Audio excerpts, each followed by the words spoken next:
ನಮಸ್ಕಾರ. ಈ T V ವೀಕ್ಷಕರಿಗೆ ಯೋಗ ಕ್ಷೇಮ ಕಾರ್ಯಕ್ರಮಕ್ಕೆ ಆತ್ಮೀಯ ಸ್ವಾಗತ. ಇಂದು 254ನೇ ತರಗತಿ. ಮಹಿಳೆಯರ ಸಮಗ್ರ ಆರೋಗ್ಯ ದೃಷ್ಟಿಯಿಂದ ವಿಶೇಷವಾಗಿ ಅವರಿಗೆ ಉಪಯುಕ್ತವಾಗತಕ್ಕಂತಹ ಕೆಲವು ಮುಂಬಾಗಿ ಮಾಡುವ ಆಸನಗಳನ್ನು ನಾವು ಗಮನಿಸ್ತಾ ಇದ್ದೀವಿ. ಇದು ಮಹಿಳೆಯರಿಗೆ ವಿಶೇಷವಾಗಿ ಅನ್ವಯವಾಗುತ್ತೆ ಅಂದ ಮಾತ್ರಕ್ಕೆ ಇದು ಬೇರೆಯವರಿಗೆ ಉಪಯುಕ್ತತೆ ಇಲ್ಲ ಅಂತಲ್ಲ. ಅಂದರೆ ಅದು ಇಟ್ಸ್ ಆಲ್ಸೋ ಅದರ್ಸ್, ಅಂದರೆ ಪುರುಷರು ಸಹ ಇದರ ಅಭ್ಯಾಸದಿಂದ ಸಾಕಷ್ಟು ಪ್ರಯೋಜನವನ್ನು ಪಡ್ಕೋಬೋದು. ಈಗ ಮತ್ತೊಂದು ಆಸನವನ್ನು ನಾವು ಗಮನಿಸೋಣ. ಇಲ್ಲಿ ಸ್ವಲ್ಪ A mild twisting and forward bending, ಸ್ವಲ್ಪ ಸೊಂಟದ ತಿರುಚುವಿಕೆ ಮತ್ತು ಮುಂಬಾಗುವಿಕೆ ಎರಡನ್ನೂ ಹೊಂದಿರತಕ್ಕಂಥ ಒಂದು ಆಸನ. ಇದು ಮುಖ್ಯ ಉದ್ದೇಶ ಅಂತ ಹೇಳಿದ್ರೆ, ಅನೇಕ ಮಹಿಳೆಯರಿಗೆ ಈ ಪ್ರೀಮೆನ್ಸ್ಟ್ರಲ್ ಕ್ರ್ಯಾಂಪ್ಸ್, ಅಂದರೆ ಈ ಉದರದ ಭಾಗದಲ್ಲಿ ಒಂದು ಸೆಳೆತ ಹಿಡ್ಕೊಳ್ಳೋದು, ನೋವು ಬರೋದು, ಈ ಥರದ ಒಂದು ಸಮಸ್ಯೆಗಳು ಇರುತ್ತೆ. ಅಂಥವರು ವಿಶೇಷವಾಗಿ ಈ ಒಂದು ಆಸನದ ಅಭ್ಯಾಸದಿಂದ ಸಾಕಷ್ಟು ಉಪಯುಕ್ತತೆಯನ್ನು ಪಡ್ಕೋಬೋದು. ಇದರಲ್ಲಿ 2 ಕುರ್ಚಿಗಳನ್ನು ಬಳಸ್ತೀವಿ. ಒಂದು ಕುರ್ಚಿ ಮೇಲೆ ಒಂದು ಪಾರ್ಶ್ವಕ್ಕೆ ಕೂತಿರಬೇಕು, ಮತ್ತೊಂದು ಕುರ್ಚಿ ಮೇಲೆ ಸ್ವಲ್ಪ ಸಾಕಷ್ಟು ಒಂದು 2-3 ದಿಂಬಿಟ್ಕೊಂಡಿರಿ. Make a height that suits your flexibility. ಅದು ಬಹಳ ಮುಖ್ಯ. ಯಾಕೆಂದರೆ ಅನಗತ್ಯವಾಗಿ ನಾವು ವಿಶೇಷವಾಗಿ ಮಹಿಳೆಯರು ಋತುಸ್ರಾವದ ಸಮಯದಲ್ಲಾಗಲಿ ಅಥವಾ ಋತುಸ್ರಾವದ ಮುನ್ನ ಮಾಡತಕ್ಕಂತಹ ಸಮಯದಲ್ಲಾಗಲಿ ಅನಪೇಕ್ಷಿತವಾದಂಥ ಒತ್ತಡವನ್ನು ಹಾಕಬಾರ್ದು. So they should do it in a gentle way. ಆ ಕಾರಣದಿಂದಾಗಿ ಸಾಕಷ್ಟು ಎತ್ತರವನ್ನು ಮೊದಲು ಇಟ್ಕೊಳ್ಳಿ. ಅಭ್ಯಾಸವಾಗ್ತಾ ಈ ಎತ್ತರವನ್ನು ಕಮ್ಮಿ ಮಾಡ್ಕೊಳ್ಳೋದಕ್ಕೆ ಸಾಧ್ಯ ಆಗುತ್ತೆ. ಮೊದಲು ನೇರವಾಗಿ ಕೂತ್ಕೋಬೇಕು, ಬೆನ್ನುಗಮ್ಮವನ್ನು ಮೇಲಕ್ಕೆತ್ತಿ ಒಂದು ಪಾರ್ಶ್ವಕ್ಕೆ ಕೂತ್ಕೋಬೇಕು. You have to sit to the side. ನಾವು ಇನ್ಹೇಲ್ ಎಕ್ಸೇಲ್, ಟರ್ನ್, ತಿರುಗಿ ಕೈಗಳನ್ನು ಇಲ್ಲಿಡಿ, turn the trunk, stretch and bend forward. ಈಗ ಮುಂದಕ್ಕೆ ಬಾಗಿ ಕೈಗಳನ್ನು ಬೇಕಾದ್ರೆ ಮಡಚ್ಕೊಳ್ಳಿ. You can once you stretch this you can flex the arms and relax the forehead. ನಿಧಾನವಾಗಿ ಉಸಿರು ತಗೋಬೇಕು, ನಿಧಾನವಾಗಿ ಉಸಿರು ಬಿಡಬೇಕು.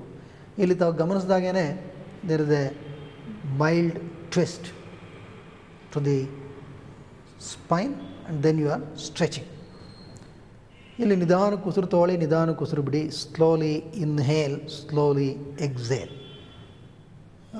ವಿಶೇಷವಾಗಿ ಉಸಿರನ್ನು ತೆಗೆದುಕೊಳ್ಳುತ್ತಾ ಉದರದ ಭಾಗ ಹಿಗ್ಗಬೇಕು, ಉಸಿರನ್ನು ಬಿಡುತ್ತಾ ಅದು ಸಂಕುಚಿಸಬೇಕು. ಇಲ್ಲಿ predominantly it is the diaphragmo abdominal breathing. ಇಲ್ಲಿ ಮುಖ್ಯವಾಗಿ ಬೇಕಾಗಿರ್ತಕ್ಕಂಥದ್ದು ವಪೆ ಮತ್ತು ಉದರಾಧಾರಿತವಾದಂಥ ಒಂದು ಉಸಿರಾಟದ ಕ್ರಮ.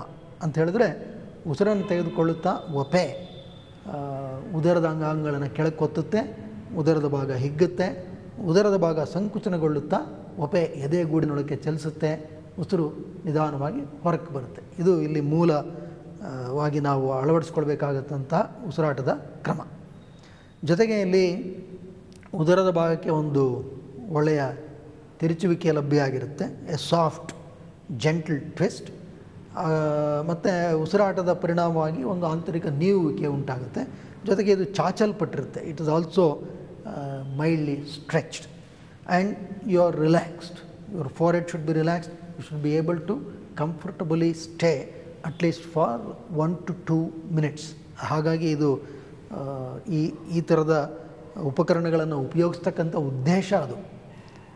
ಮೊದಲನೇದಾಗಿ ನಾವು ಸಮಗ್ರವಾಗಿ ಆಸನದ ಪರಿಪೂರ್ಣ ಮಟ್ಟವನ್ನು ತಲುಪೋದಕ್ಕೆ ಸಾಧ್ಯವಾಗಬೇಕು. ಎರಡನೇದು, ಅಲ್ಲಿ ಸ್ವಲ್ಪ ಹೊತ್ತು ಇರಬೇಕು ನಾವು. ಯಾವುದೇ ಒಂದು ಆಸನ ಆಗಲಿ, ಆ ಸ್ನಾಯುಗಳಿಗೆ ಆ ಒಂದು ಚಲನೆಯ ಪೂರ್ಣ ಪ್ರಯೋಜನ ಲಭ್ಯವಾಗಬೇಕಾದ್ರೆ ಸ್ವಲ್ಪ ಸಮಯ ಅಲ್ಲಿ ವಿರಮಿಸ್ತಕ್ಕಂಥದ್ದು ಮುಖ್ಯ. The muscles do not immediately adapt, they also need some time. ವಿಶೇಷವಾಗಿ ಇಂತಹ ಒಂದು ಕ್ರಮದಲ್ಲಿ ಸ್ವಲ್ಪ ಕಾಲ ವಿರಮಿಸ್ತಕ್ಕಂಥದ್ದು ಬಹಳ ಅಗತ್ಯ. ಸುಮಾರು 1 to 2 ನಿಮಿಷದಷ್ಟು ಕಾಲ ನಿಧಾನವಾಗಿ ಉಸಿರು ತಗೊಳ್ಳಿ, ನಿಧಾನವಾಗಿ ಉಸಿರು ಬಿಡಿ, ವಿರಮಿಸಬೇಕು. ನಂತರ ನಿಧಾನವಾಗಿ ಮೇಲಕ್ಕೆ ಏಳಿ, ಸ್ಲೋಲಿ ಗೆಟ್ ಅಪ್. ಮತ್ತೊಂದು ಬದಿಯಲ್ಲಿ ಮಾಡಬೇಕು. Sit to the other side, ಎದೆ ಮೇಲಕ್ಕೆತ್ತಿ, inhale exhale, turn, then stretch the spine and bend forward. ಹಣೆಯನ್ನು ವಿರಮಿಸಬೇಕು. Learn to relax the shoulders. Just relax this, stretch the spine. So there is a gentle twist for the spine, and then you are bending forward. Relax your breathing and stay for 1 to 2 minutes. ವಿಶೇಷವಾಗಿ ಉದರದ ಸ್ನಾಯುಗಳನ್ನು ಗಮನಿಸಬೇಕು. ನಿಧಾನವಾಗಿ ಉಸಿರು ತಗೋಬೇಕು, ನಿಧಾನವಾಗಿ ಉಸಿರು ಬಿಡಬೇಕು. ಉಸಿರಾಟ ಮತ್ತು ಆ ಚಲನೆ ಮತ್ತು ಯಾವ ಸ್ನಾಯುಗಳು ಚಾಚಲ್ಪಟ್ಟಿದೆ, ಇದನ್ನು ಮಾಡ್ತಾ ಇರ್ತಕ್ಕಂಥ ಉದ್ದೇಶ ಏನು, ಇದು ಮನಸ್ಸಿನಲ್ಲಿ ದೃಢವಾಗಿದ್ದಷ್ಟೂ ಆಸನದ ಪರಿಣಾಮ ಜಾಸ್ತಿ ಆಗುತ್ತೆ. ಈ ಥರದ ಆಸನಗಳನ್ನೆಲ್ಲ ಮಾಡಬೇಕಾದ್ರೆ ಸ್ವಲ್ಪ ಕಾಲ ಭಂಗಿಯಲ್ಲಿ ವಿರಮಿಸೋದು ಭಾಳ ಅಗತ್ಯ. ಈಗ ನಿಧಾನವಾಗಿ ಮೇಲಕ್ಕೆ ಏಳಿ ನೇರವಾಗಿ ಕೂತ್ಕೊಳ್ಳಿ. ಸಿಟ್ ಅಪ್ರೈಟ್.